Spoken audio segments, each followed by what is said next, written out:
Welcome to Electrified. It's your host, Dylan Loomis. Quick shout out to my newest patrons, Bill B and Patrick D. Thank you for choosing to support the channel. As a reminder, I update the Patreon outro screens once every quarter, but if you want your name on there sooner, just shoot me an email. And a quick shout out to Josue D and Josh S. Thank you for choosing to use my Tesla referral link, and congratulations on your new Teslas. On Friday's episode, I said that in the next few weeks I would not be surprised if the tariffs on Canada and Mexico go away, as it's likely to be a negotiating tactic, and here we are just a few days later. The tariffs were set to go into effect Tuesday, February 4th. But now Trump has delayed the 25% tariffs on Mexico for 1 month because Mexico has agreed to send 10,000 National Guard officers to the border to stop the flow of fentanyl and migration to the U.S. And negotiations between the U.S. and Mexico will continue over the next 30 days during this pause. And after talking to Justin Trudeau, Trump is also delaying the 25% tariffs on Canada for 1 month, as Canada has agreed to pause its 25% tariffs on the US for 30 days to continue negotiating, and Canada has agreed to implement a $1.3 billion border plan, again to stop migration and the flow of fentanyl. When it comes to the 10% tariff on goods from China, Trump is still talking to Chinese officials, and China has threatened to sue the US over this through the World Trade Organization. Trump has said he believes China is using Mexico as a backdoor to send cheap auto parts to the US. So for the next 30 days, the tariffs between Canada, Mexico, and the US are all on pause, and Trump has received what he wanted originally. Over the weekend, Kyle from Out of Spec put out a video showcasing one of the best FSD-like systems in China, Huawei's ADS 3.2, on the Avatar 11 vehicle. Before we touch on this, some important context. This Avatar 11 vehicle sells between $40,000 and $60,000 US depending on the trim, but this ADS 3.2 self-driving system is actually included in the price of the vehicle. So unlike FSD, there's no additional cost and no monthly subscription. On the Avatar website, all variants of the 11 have 3 LiDAR systems, and the word was in the video that each LiDAR costs about $200. The vehicles also have 3 millimeter wave radars, 11 HD cameras, so 3 more cameras than Tesla's, and 12 ultrasonic wave radars. So that's 29 sensors in total on the Avatar 11 compared to the 8 cameras in a Tesla vehicle for FSD. So yes, of course, the COGS for this ADS suite is going to be more expensive relative to Tesla's, but they're still offering it between $40,000 and $60,000 in the overall vehicle package. ADS 3.2 functions a lot like FSD in that it's technically only level 2, so the driver is still always responsible and required to pay attention and take over at any time. And most importantly, Avatar has become the first auto brand in China to offer these intelligent driving features without relying on HD maps. Based on multi-sensor fusion perception, ADS 3.0 has achieved smart driving nav functions covering both highways and urban areas without relying on high-precision maps. On the decision-making end, it adopts the PDP network, allowing for pre-planning, decision-making, and planning to be integrated into one network, replacing the previous rules-based algorithms, which, yes, sounds a lot like Tesla's end-to-end network. To be clear, there's ADS 3.2 and then there's ADS SE, and it's the SE version that does not include LiDAR, and thus it does not support urban navigation for assisted driving. Huawei has also said this year they're upgrading to the D3 Pro LiDAR that'll incorporate an AI model capable of preventing interference from rain, snow, and dust. There were definitely a few nice clips of ADS 3.2 in Kyle's video, but honestly for me, overall, I wasn't that impressed by what I saw in the video. Don't misunderstand me, I'm not saying it's not impressive, but I've seen a lot of people all of a sudden saying that this is way better than Tesla's FSD, and drawing those conclusions from this video, I just don't understand. And there really is not a ton of footage of Huawei's system on YouTube, but I was able to find this video that does have some impressive clips of this ADS system, but this was actually 3.0. Because of the Chengdu Marathon, there's a big billboard temporarily blocking the intersection. Will it go into the bike lane? It went around it and found the correct lane perfectly. After yielding to the pedestrian, the low latency kicks in again. Suddenly, a delivery scooter came speeding from our right rear. That delivery guy's got some skills. After merging into the main lane, there's a car making a U-turn about 50 meters ahead. The system first initiates an overtake lane change request to the right, then checks the road conditions. This is another human-like strategy added in version 3.2. Traffic efficiency is prioritized. The low latency is also crucial in this scenario. That black car tried to cut us off. Luckily we accelerated quickly. Chengdu has a lot of these waiting areas before turns. If I were driving myself, this intersection would be super stressful. We're only about 50 meters from the car ahead. They are turning right. We need to turn left. That turning path is insane, because the black car in front was crowding us. We had to tighten our turning radius. Another thing about Chengdu is these 4-lane left turns that merge into 3 lanes. Oh man, everyone gets squeezed together here.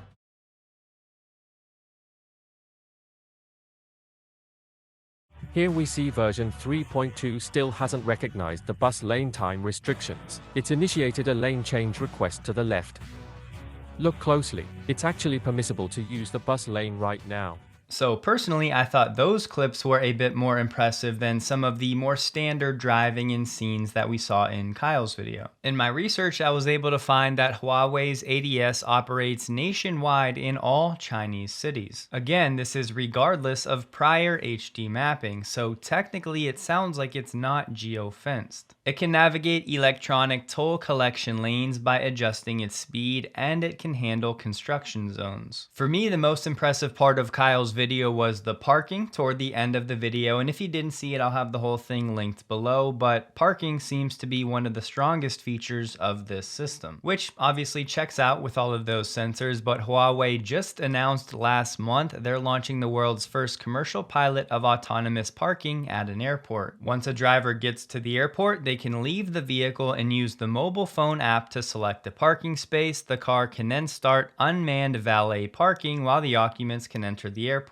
So this is a lot like Tesla's Banish. That we don't yet have. While doing this, the car will project an auto parking pattern on the ground if the vehicle has pixel headlights to alert nearby traffic. If the target space is already occupied, the car will independently choose a vacant space and will power off after parking. And when the owner gets back to the airport, they can summon their vehicle to themselves. This feature is still in the early days of testing, but it sounds like it's around the corner. I think this really highlights how fast things are happening. If you remember early last year, the word out of China was that most of the electric vehicles have pretty basic advanced driving features, and it really was an area that the Chinese automakers weren't focusing on heavily at the time, especially when it comes to vertical integration. And the narrative will now undoubtedly shift, at least when it comes to the leading edge systems in China like Huawei's ADS 3.2. So while overall we still have quite limited video footage of this ADS 3.2 system, and we don't have any official data about intervention frequency with this system, despite that, I think it's safe to say that Tesla does have more FSD competition in China than many were believing. And while the cost of goods sold will be higher, I think plenty of customers would be willing to pay extra for extra sensors, especially if they can solve the sensor fusion problem, which is the main reason Tesla chose not to use radars and LiDAR. Kyle also put out a video with a German engineer who's living with a Tesla in China, and some takeaways from that video. He said Tesla is not seen as a tech leader in China, but you have to remember that Tesla is not able to deploy its full FSD suite in China, and that's not really Tesla's fault. Tesla's lack of a good ADAS is a real hindrance to more sales. Again, not much Tesla can do. Tesla has a huge reputation for being safe, reliable, and a sensible choice. People like that Tesla is stable and not really at risk of going bankrupt like some other newer EV companies. And Tesla superchargers are cheap compared to America in China, but close to double the price of other networks in China. It's really hard not to wonder if the Chinese government is delaying Tesla deploying its FSD FSD to give companies like Huawei a bit more of a head start when it comes to actually training in China using Chinese data. I say that because any privacy barrier or requirement that China has set up for Tesla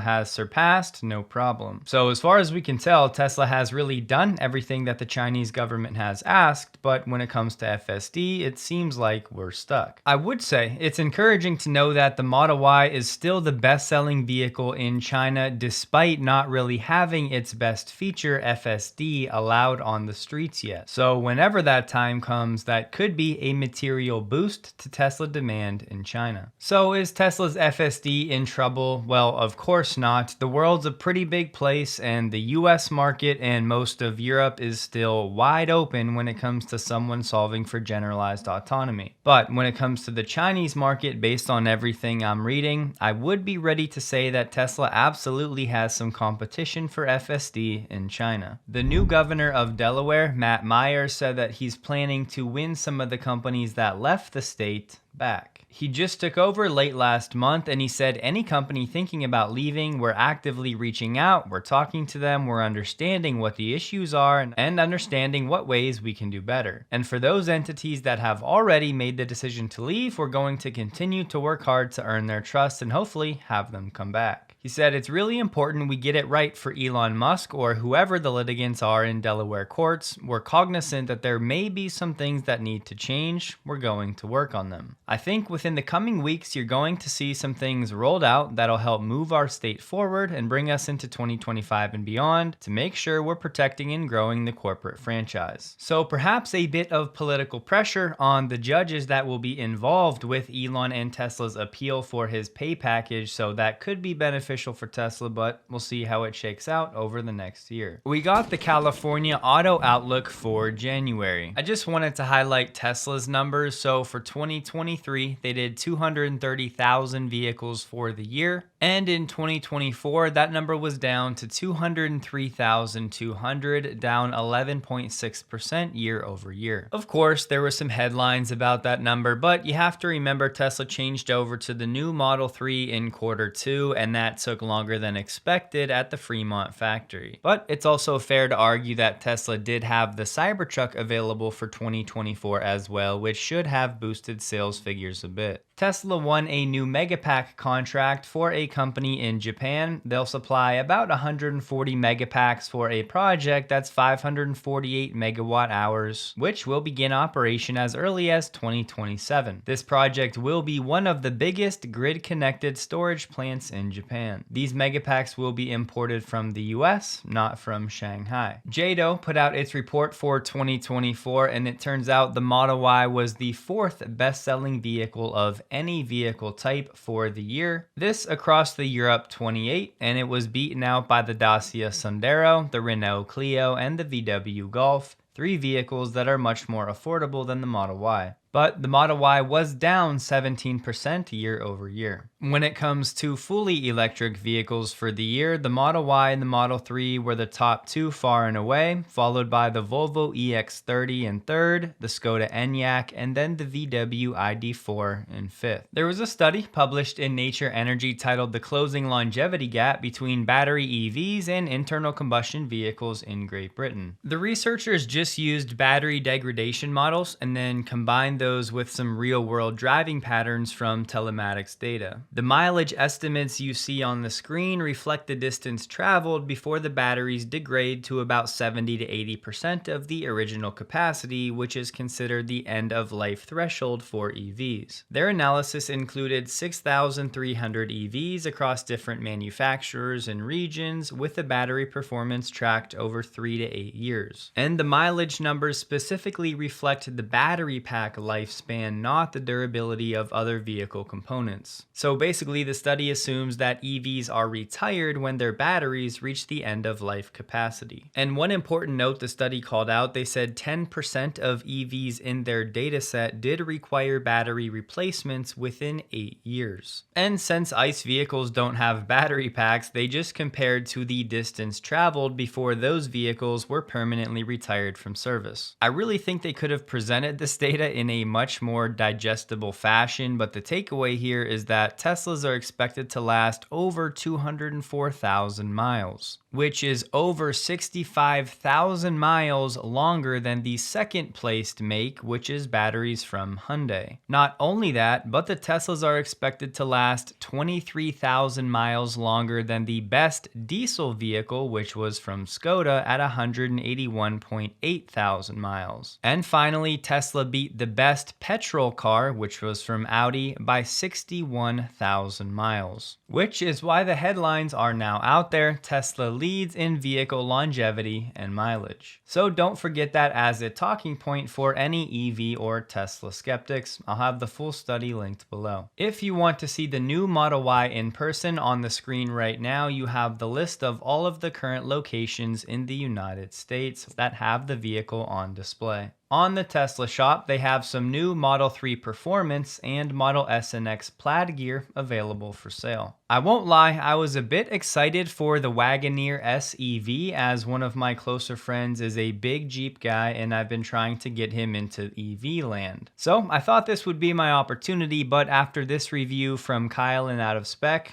I'm not so sure anymore. I did watch the whole video and there were some things that Kyle and his friends liked. The interior was nice, the design wasn't bad, but the software is still incredibly slow and laggy and unintuitive, and in some cases unhelpful, specifically when it comes to navigating and charging. Not only that, but you can see in the title, he said impressively terrible drivetrain tuning. And for a vehicle that costs around $70,000, stuff like this really is unacceptable. Tesla has dropped the lease rates for the Cybertruck, specifically on the all-wheel drive variant. It's down to $749 per month, down about $150. If you take delivery of a Foundation Series Cybertruck by March 31st this year, you get a complimentary Expel installed vehicle wrap. This for orders placed in the US and Canada after February 1st. Tesla also dropped the lease pricing for all variants of the Model 3 except the Performance variant by $50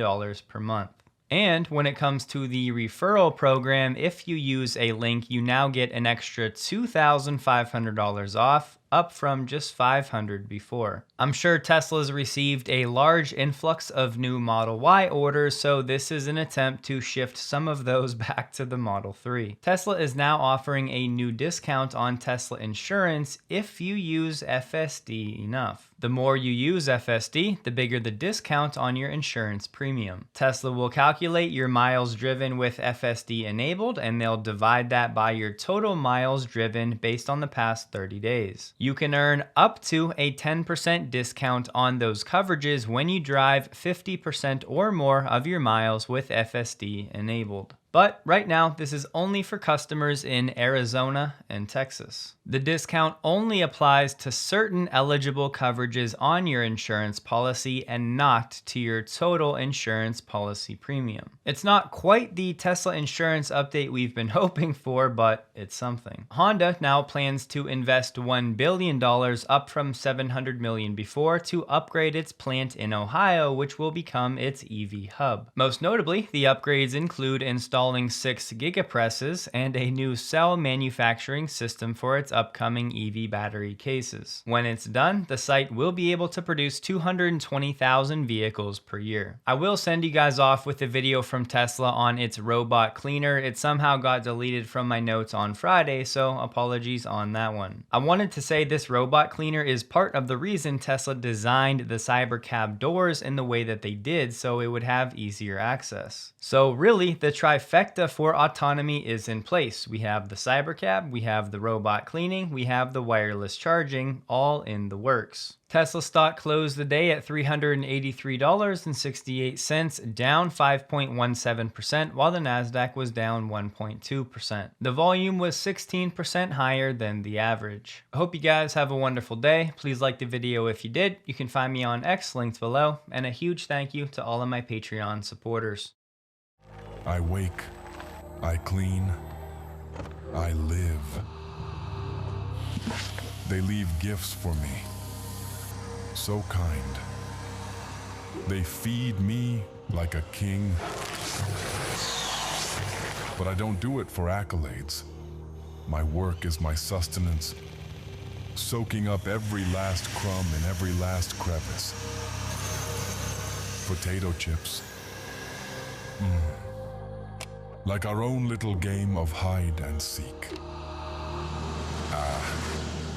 Found you. It's a simple life, but as the sun is to a flower, vital. Until next time, my old friend.